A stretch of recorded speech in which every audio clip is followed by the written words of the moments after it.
the best tea is the tea you like. And at least for me, that's only the start of the story.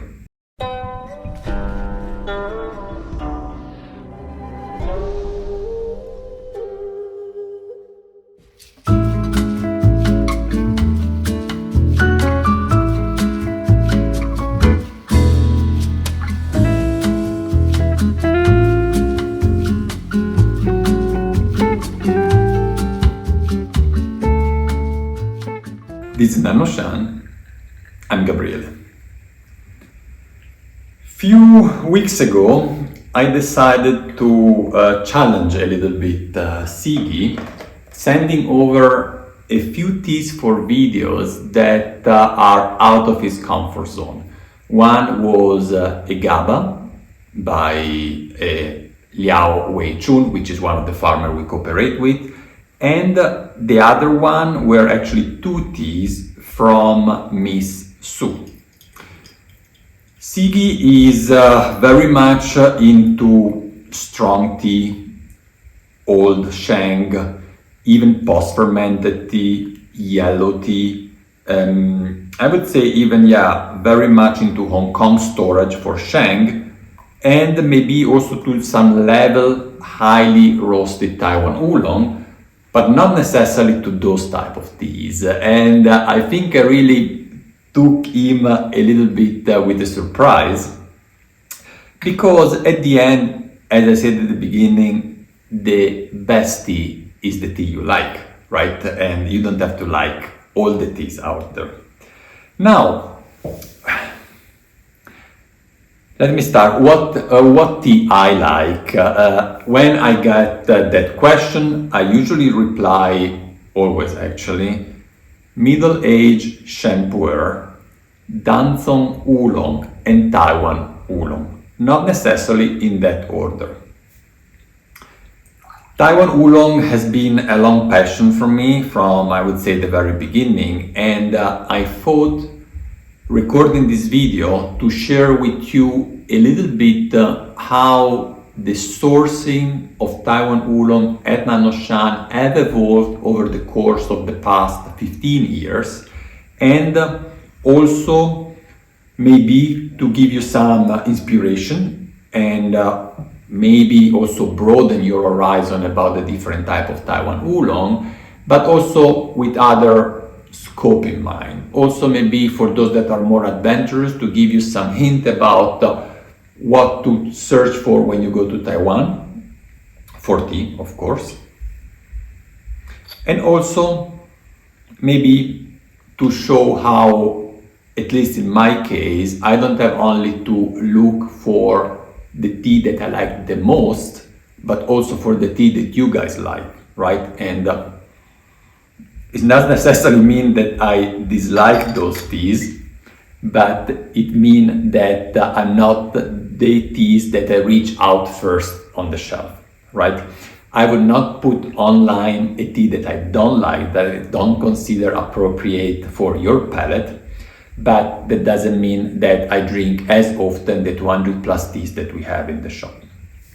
All right, now where to start? I would say drinking tea and starting from the very beginning. The very beginning is my third trip or fourth trip in China, which was the first sourcing trip for Nannuoshan. The first time I went in China, Nannuoshan didn't exist yet, although I knew the name already, and I wanted to buy tea for the shop, a complete new inventory. I didn't have to update an existing inventory.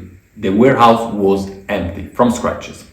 So I went to China, and to cut the story short, I basically ended up in a shop that I liked almost at the first glance. I was in Shanghai, I liked the shop, so I entered, drank some tea, and they were focused on Taiwan Oolong. I've told this story before, so I will try to cut it a little bit short just for those of you that have followed those previous videos. But basically, they were really,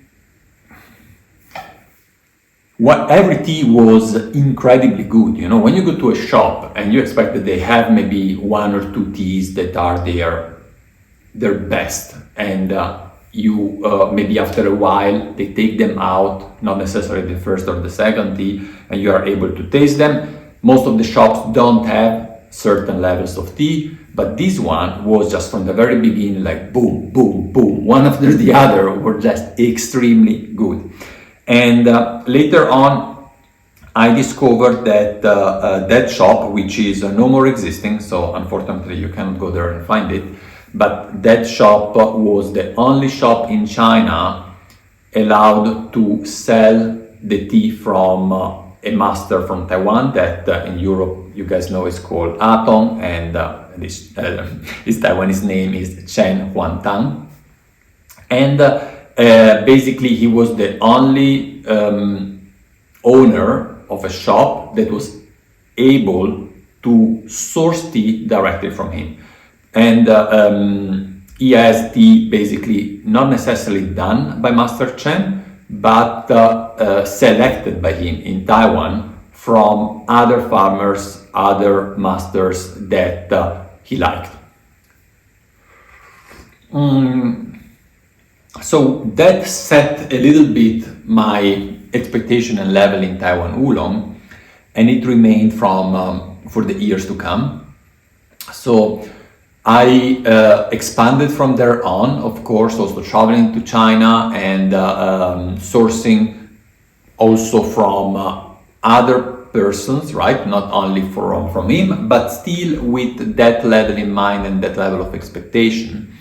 And it happened recently, just a few years ago, that while traveling in China, I met Liao Weichun, which every Chinese, Taiwanese, Hong Kongese have also an English name. His English name is Ryan, and usually given by themselves. And he is, in my view, the best in terms of tea making student of Atong. So I'm keeping on sourcing tea from him, and I'm really looking forward to meeting him during my next Taiwan trip this year. And these basically, I would say, is a tea that is connected with Atong's tea, but at the same time that it goes also over and beyond. I think that the tea that Atong was processing was mainly, not only, but mainly traditional tea. Ryan liked to experiment a lot. So if I have to describe Ryan, he's a tea master with an extremely wide capability of processing. You can put in his hands any leaves you want, and he can process it. He knows very, very well not only the processing, but also the tasting. I remember being drinking with Atong in his shop in Taipei. When Ryan entered, he took a cup, had a sip, and instantly said, "Tie Wan Yin." It was a Muja Tie Wan Yin, but it was not a classic Tie Wan Yin. In fact, actually, I didn't like it that much, but he nonetheless was instant to recognize the tea just at the first sip. And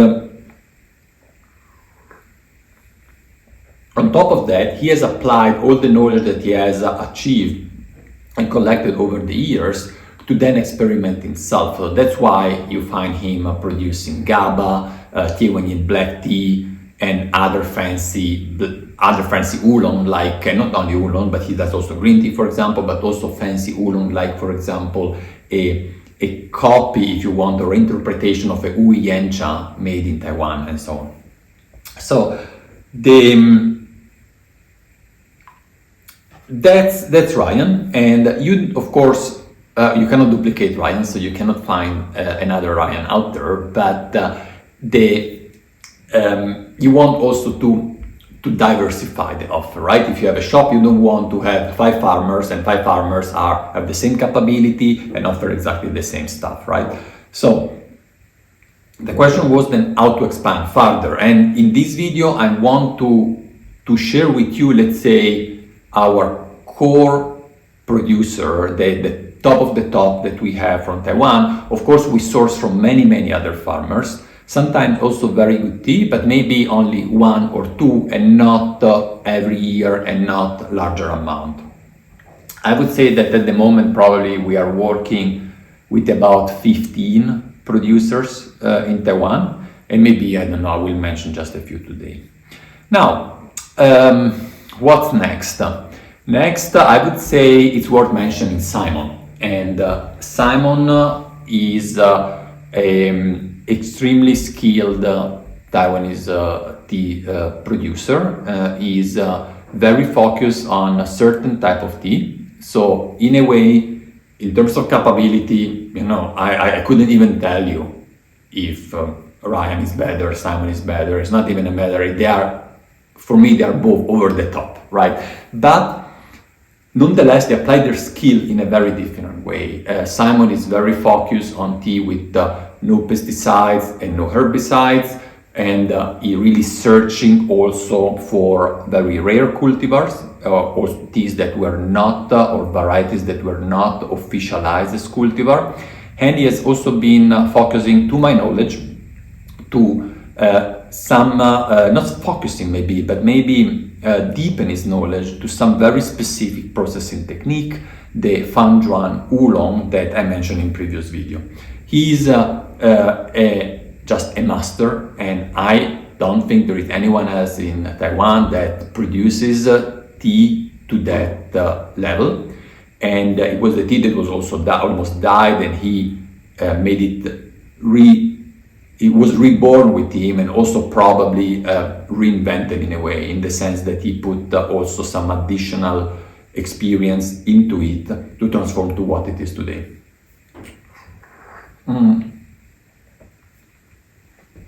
Tea from Ryan, you recognize them on the shop because we report, I think for all of them, the producer, Liao Weichun. We don't write Ryan, we write his original name. And I believe we also write if they come from Simon. I don't remember honestly, but at the moment we have 2 teas from Simon. It is Ching Xin Oolong and the Fanjuan Jinshuan.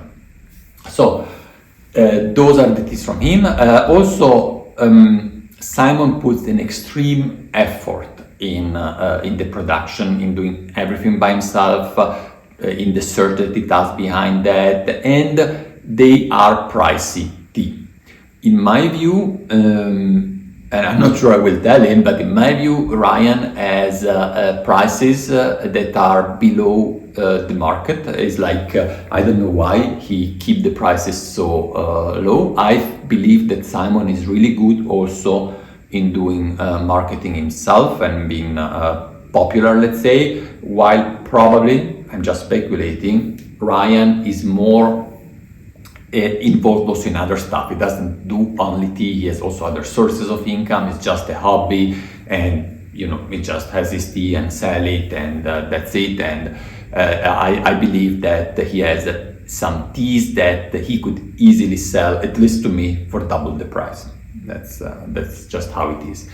And so we plan continue sourcing tea from Simon, and I also plan to visit him in Taiwan this year. Hopefully there will be the time. It will be a very short visit, but for the nature of our shop, we are not able, let's say, to offer too many teas from him, just because they come at a certain price and we would sell them very, very slowly.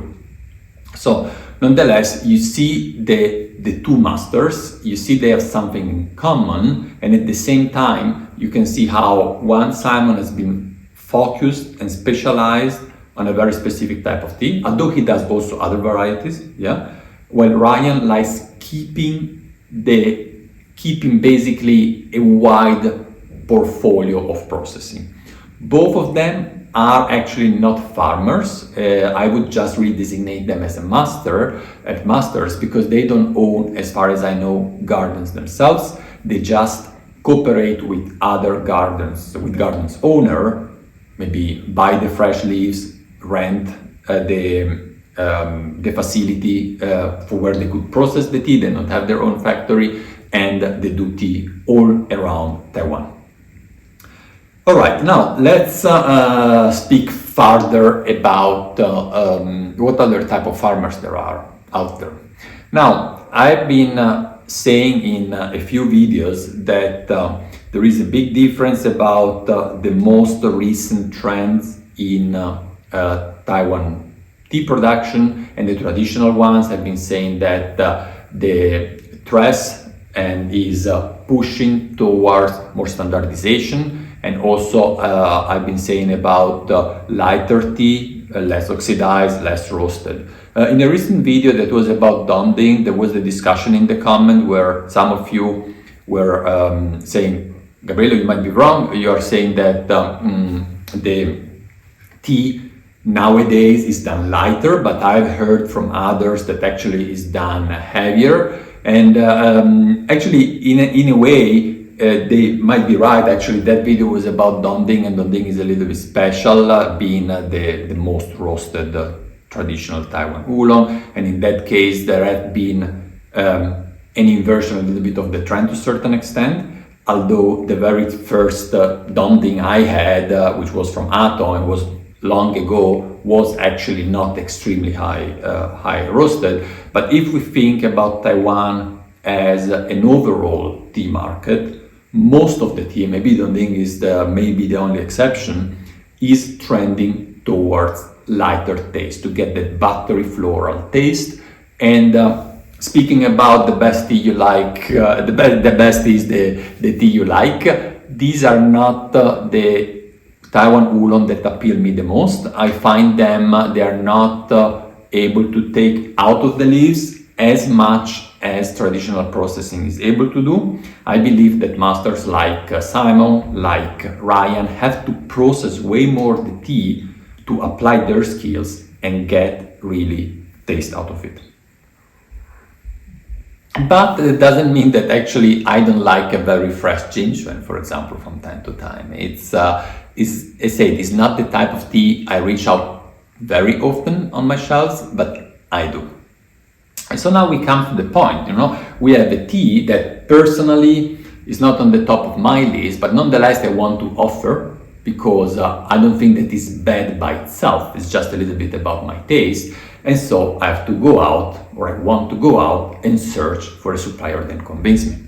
And so here is a little bit the skill you have to learn, right? You have to taste teas, you have to evaluate teas objectively without being influenced by your own taste. And that's why at the beginning I said, maybe for you the best tea is the tea you like, but for me it's more than that, right? I have to make also you happy. I want to make you also happy. And so I have been searching for a while for a modern, if you want, and wide, also with a wide horizon producer that is still convincing me somehow.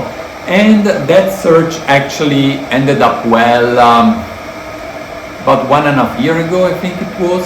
And I've been starting cooperating with Miss Yang and her family.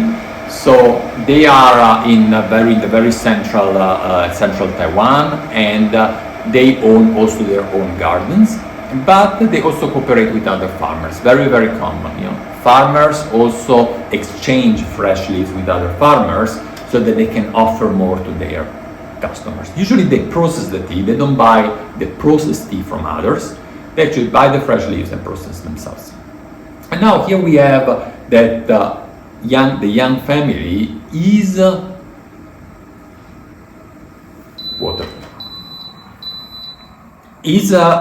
has been in the business for a long time. So before Miss Yang, her parents were in the business. I say they own gardens, and they have, most of their tea are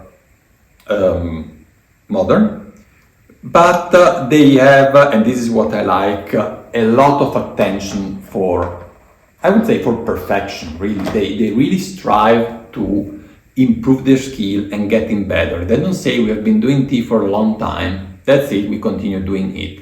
And so that's also why a little bit our path crossed.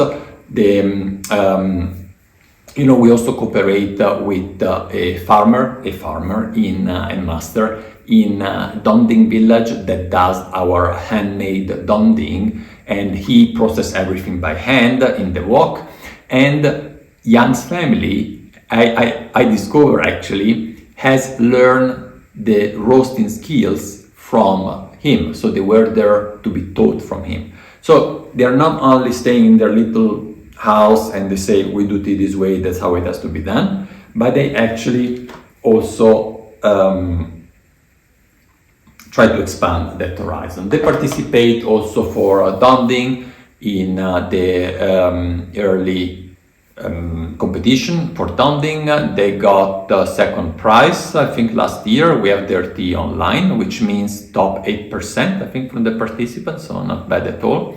So from them, we actually source quite a few teas. I don't think we wrote the name of the family on the different teas that we source from them, and I don't have a list right now, but I just mentioned one is the Donding, the classic Donding, not the handmade Donding from last year.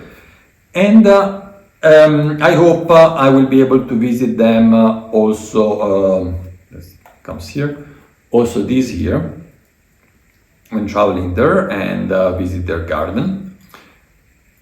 These are, are teas that are easier to find, just because that's where the market is going, that's where the demand is, and so many are adapting it to that. But nonetheless, it took a while to me to find a modern producer that scores well.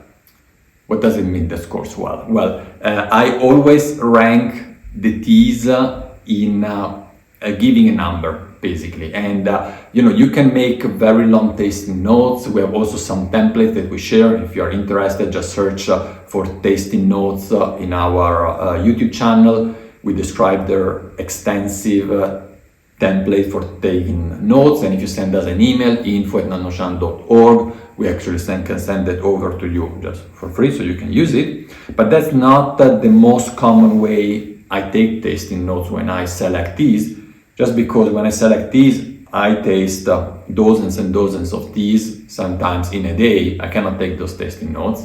And also, I don't have to go step by step to realize if a tea is worth or not. So basically, I just give a number, and it's very simple. The numbering goes from 1 to 10, and for me, a 6 is a very, very good tea. So it's a tea that is actually beyond average. It meets my expectation, a tea that I will sell regularly, probably because you are likely to like it, and that I also would drink regularly myself. A score below 5 is a tea that I don't consider selling regardless of the price. It can be very cheap, it's just, for me, not worth drinking. I am very selective, I would say. Like there are a lot of teas that fall in the category 3, 4, and 5, and they don't enter even the consideration realm. And then it's very, very hard to go be above 6, right? And already I give also half notes. I give like 6 plus, 6.5, 6/7. Already given a 7 is a rare occurrence in my world, and the tea I'm drinking now has I don't know if you can see that. It's a 7 to 8, and this is a score that I give extremely rarely. It could well be that in a whole spring season, harvest season, I don't give a single 8 at all. Actually very common. Sometimes I don't even give a 7.5. And this tea is different than any other, no, let me say like that. This tea is not from one of the producers that I mentioned so far. It is a new producer we are cooperating with. Is a producer I've sent teas to Sigi for trying.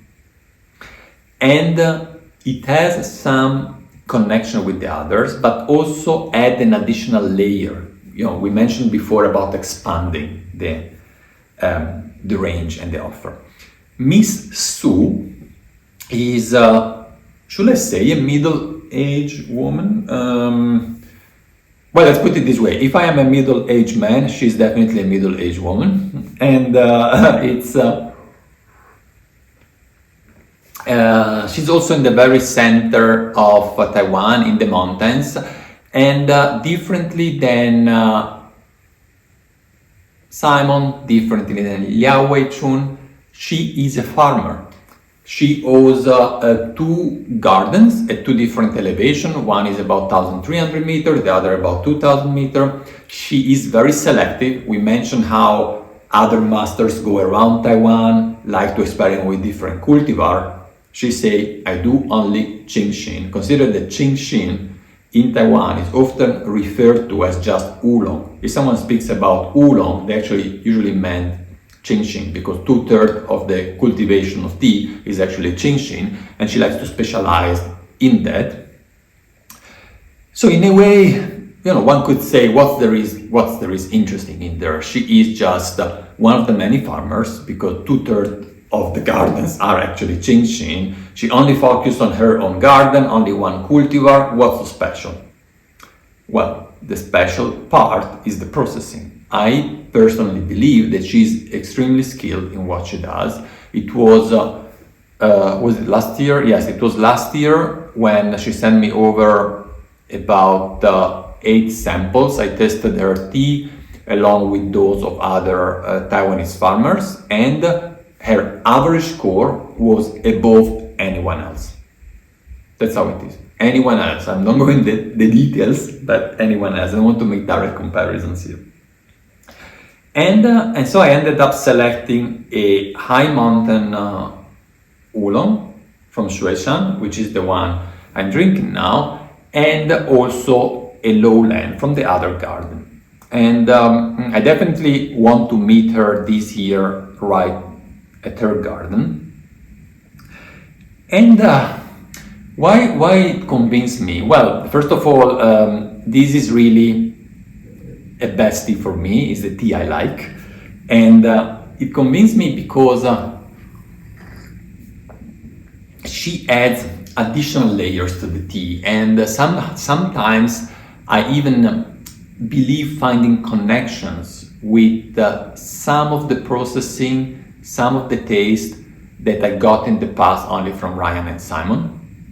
And I don't know what really the connection there. She definitely tends to roast a little bit more the tea and also oxidize them more. I will investigate more this year, but it's in a word, it's interesting. It's her tea. It's a tea that you drink, and at least for me, it's not only that's pleasant. You say, wow, that's something new that adds layers. There is complexity there. There is a little bit of movement also. Her tea are not very stable and flat. I wouldn't describe them, for example, as buttery in terms of texture, because they are more alive in a way. Yeah, and it's just experimenting. I find her pricing very fair. And consistent. It's like you taste the tea. I probably is the farmer where I find more correlation between my notes and the pricing, right? And so I thought also expanding our cooperation with her, just because her tea are really good, and it is an additional way of operating, right? Focusing only on a specific variety.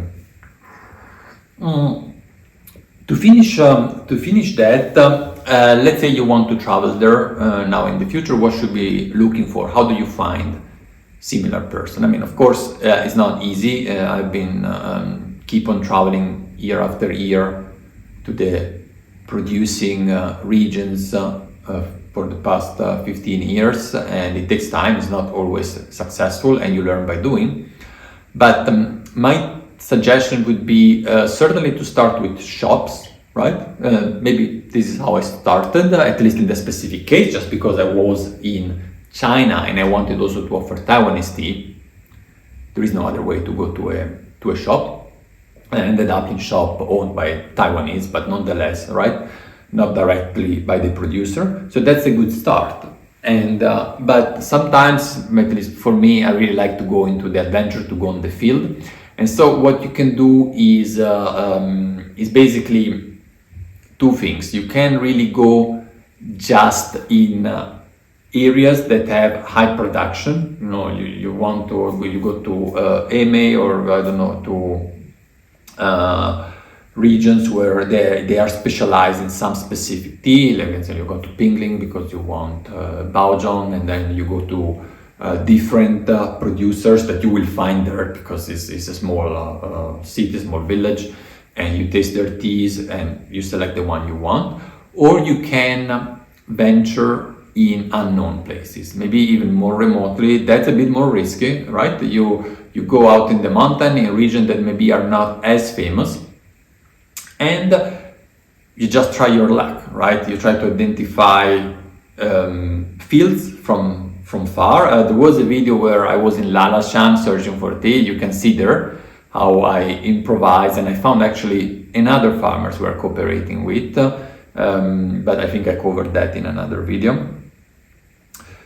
And this is yes, also an option. And then what I could suggest also doing, and at least this is something that happens by itself, of course, is networking, right? Like if you think networking, for me, networking means that I exchange teas also with other shops, right? I am not shops in the Western world, I'm speaking shops in China, in Taiwan. Like I have friends that run shops there. Sometimes they know that I have a good supplier for a specific tea, and they ask me if they can get that tea, and the other way around. We don't charge each other, so there is no additional margin packed on top. So I get the price they got, they get the price I got. And how do you apply this networking? Of course, for you, you're not doing cooperation with shops, but you can ask around. Consider that they may or may not share information, but it's worth asking. So if you find, you start from Taipei, you go to some tea shop, they have good tea, you say, you know what, I would like to do an experience on the field. You are there for some days, it's very easy to travel in Taiwan. And you say, would you give me some suggestion where I would like, to visit a farmer, someone I can do the experience. And what is important there is that you behave fairly. Like if, for example, they give you the contact of one of their supplier, and you go there, just clarify with them if you can buy tea directly from them. It's just a question, they would be happy. You ask, is it okay for you if I buy tea from them? Or would you like that I keep on sourcing it from you, or informing you if I do? And if they see, that you are not the competitors, right? Okay, you might buy a tea from them, but they might share that information. Maybe it's less common in the Western world. It's more common in Asia, I would say. And that's your start of networking from a customer perspective. That's how you could drive to another city by high-speed train, rent a car, remember your international driving license, and then visit the place that was suggested to you. Of course, the language is another barrier. Not every Taiwanese speak English, but more Taiwanese than Chinese speak English. And otherwise, you just nowadays go with AI, with translator, and you find your way out there. All right, a lot of talking today, also some drinking. I hope that this was interesting to you. So I wanted to share really some of our key and maybe more new or newer partners we're cooperating with. Also give you a flavor of what is so special about them. We talk about Chen Wantang, Atom. We talk about one of his students, Ryan Liao Weichun. We talk about Simon. We talk about Miss Yang and her family, Ching Xin Oolong, more modern style, and then about Miss Su. And there are many more out there. And now it's time for me to get ready for the day, and maybe for you, depending on where you are watching this tea, to warm up the water for the next tea, or just go out and enjoy the beautiful weather, at least here. I hope you have nice weather as well. I think I'll go for a bike ride. Bye guys.